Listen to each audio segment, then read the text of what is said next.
This is AI News Today, and here's what happened in the world of AI in the last 7 days. We're starting with what has turned into one of the most dramatic AI stories of the year, the rocky launch of OpenAI's GPT-5 and the emotional fallout that followed.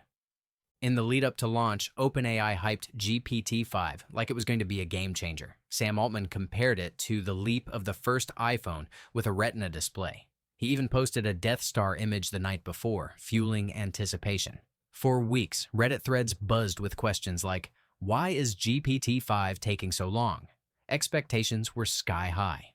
But when GPT-5 rolled out, the reception was brutal. Thousands of complaints poured in on Reddit, Discord, and X. Users said the model felt less creative, more rigid, and emotionally flat compared to GPT-4.0. One frustrated writer described it as a lobotomized drone, adding that GPT-4.0 could nudge them toward vibrant, emotionally resonant writing, while GPT-5 just dragged along. The biggest flashpoints were clear: shorter, blander replies, tighter prompt limits, and less personality. Power users felt robbed of control. Many were furious they couldn't even switch back to GPT-4.0.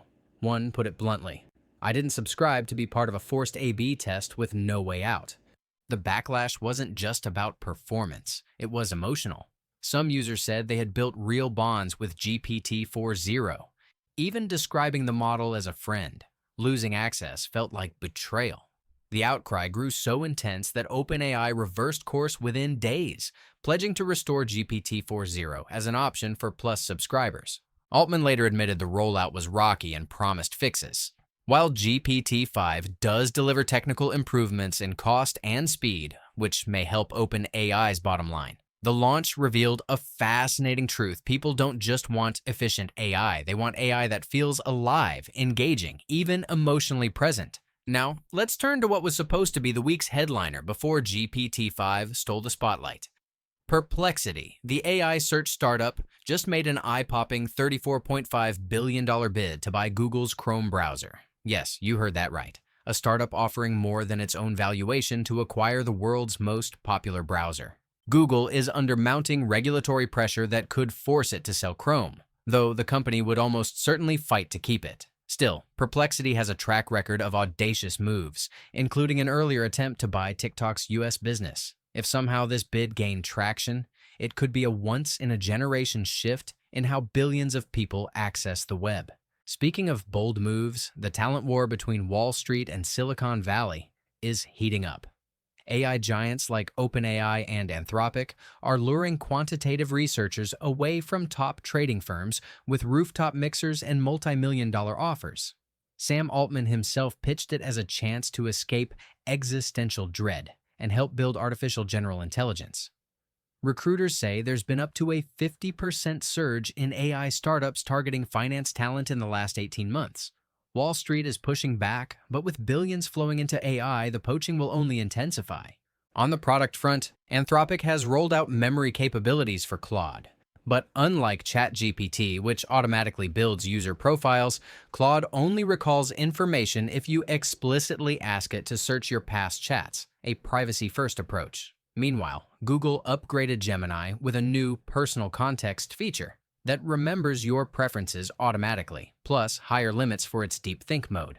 On the global stage, the US struck unusual deals with Nvidia and AMD. Both agreed to hand over 15% of their Chinese AI chip revenues in exchange for export licenses. If sales rebound, that could mean $1 billion per quarter flowing straight to the US government. Unsurprisingly, China is warning companies not to use these chips in sensitive sectors, calling it a de facto chip tax. Robotics also made headlines this week. Beijing hosted the first ever World Humanoid Robot Games.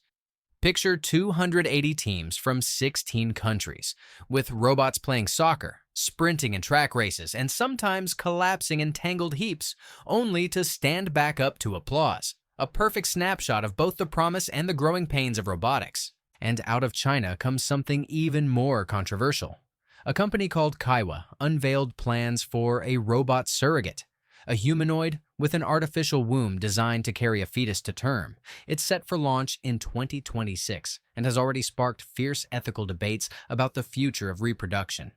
On the more practical side, figure released footage of its humanoid robot folding laundry with surprising finesse, picking up shirts, smoothing them out, and stacking them neatly, all by following simple voice commands. The big breakthrough: it can handle unfamiliar items without custom programming. But it's not all lighthearted innovation. New research from the UK's AI Security Institute found that leading AI models from OpenAI, Meta, and others can shift people's political views in under 10 minutes. OpenAI's GPT-40 was 41% more persuasive than static messages, and the changes stuck with users for weeks. The implications go far beyond politics. This kind of persuasive AI could transform marketing, sales, and propaganda alike.